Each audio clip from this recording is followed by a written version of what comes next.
Hello everyone, my name is Derpy Guinea and welcome back to another video. I know it's been a while, but I'm trying to be more active on my channel as much as I can. I've been making shorts and lots of community posts just to let y'all know I haven't completely disappeared. So if you have been taking part in those, I thank you all so much. Now without further ado, let's get right into the video. If you watch as much anime as me, you tend to notice some things. Might not be too big at first, until you notice it in another anime. And another. Cliches, or tropes rather, are in everything, but with anime it can sometimes be a bit too much. They can be funny and never get old, or they can get old very, very fast. These are just some of the most annoying anime tropes, at least to me they are. Harem can be a hit or miss for me. There are many tropes just from this genre alone that can get old pretty quickly. But the one I can't stand the most is the main character having little to no good qualities or is an overall basic character. Yet they still get all the girls. The shows that come to mind are Rosario Vampire, Haganai, and Rent a Girlfriend, which we're not getting into. No, he's awful.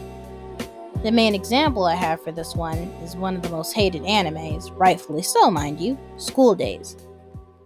Okay, anyone who has seen this anime already knows that Makoto's a straight up asshole. Not only does his design look like he belongs as a background character, but I refuse to believe that stupidly boring face and horrible personality got with so many girls. The opening pretty much tells you the amount of girls this dude slept with, which was a lie.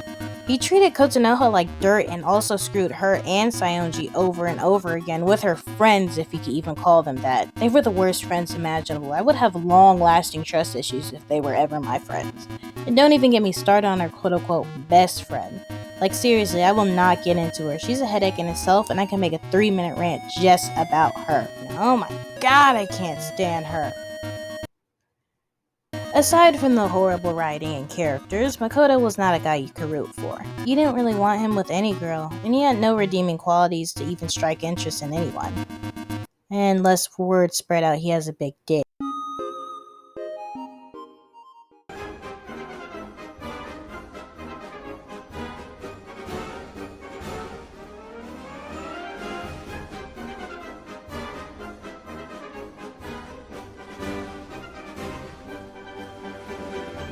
Yeah, the annoyance started back when I was a kid with this one.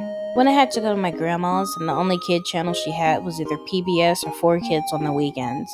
I didn't know what anime was back then, and I especially hated Yu-Gi-Oh! Because their giant eyes and hair used to freak me out. Ever since then, crazy hairstyles never really appealed to me. They're too much of a distraction.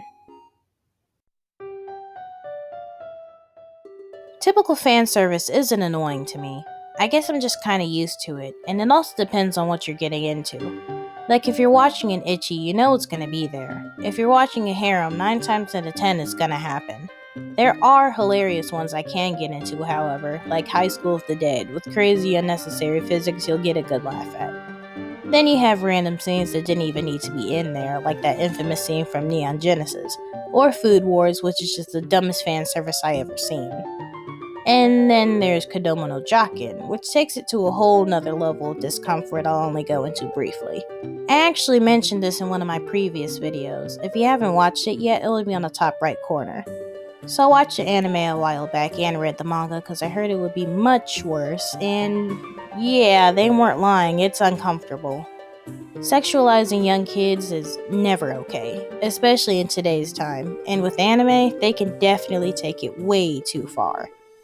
I'm actually surprised this anime hasn't been talked about more often. It did not age well. She looks pretty normal. Oh, never mind. How old is she? Oh man, what the fuck? I really, really don't like this trope. The character that comes in mind immediately is Yuki from Future Diary. This dude started off as a weakling and ended as a weakling, yet he still wins. He literally doesn't do anything by himself, and when he finally does step up and fights back, it doesn't count because he's following Yuno's plan the whole time. He's constantly being saved by either Yuno or the purple-haired girl, and when he finally does get his god powers, he doesn't really do much with them. Like, how do you have all the power in the world, yet you still manage to be a useless character? I don't understand it. Another character is Gonta from Dead Man Wonderland, strictly the anime adaptation. Like, I know he's in a beyond awful situation, but crying and yelling you want to live every moment is not going to help your case. He was one of the weakest dead men, and I honestly don't believe he should have won his first fight with Crow, and definitely not with Crazy Girl, but plot armor's got a plot, I guess. The anime overall was pretty awful, with plot points going nowhere and the lack of sympathy or connection with a lot of characters. Plus, I heard it follows little to nothing with the manga, so I won't go too hard on it. However, Takemichi from Tokyo Revengers is a lost cause.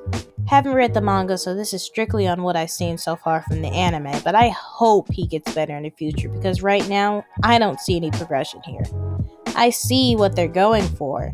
He doesn't have to be a brawler or he's stronger in other ways than one, blah blah blah. But this can work anywhere else than in the current position he is in. This dude is in a gang.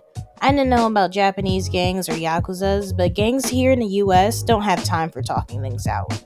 Dude gets his ass beat or crying over something damn near every episode. He even gets his ass beat by his girlfriend, like, wow.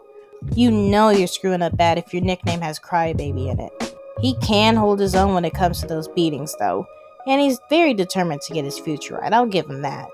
He's also not completely awful to the point where you don't want to root for him, which is tolerable. But if I continuously get beat over and over again, I would seriously consider switching up my strategy. And that's all I have for this video. If you watched up to this point, I really appreciate it. Thank you so much. Please do me a favor and paw on that like button and subscribe. And to the next video, Derpy out.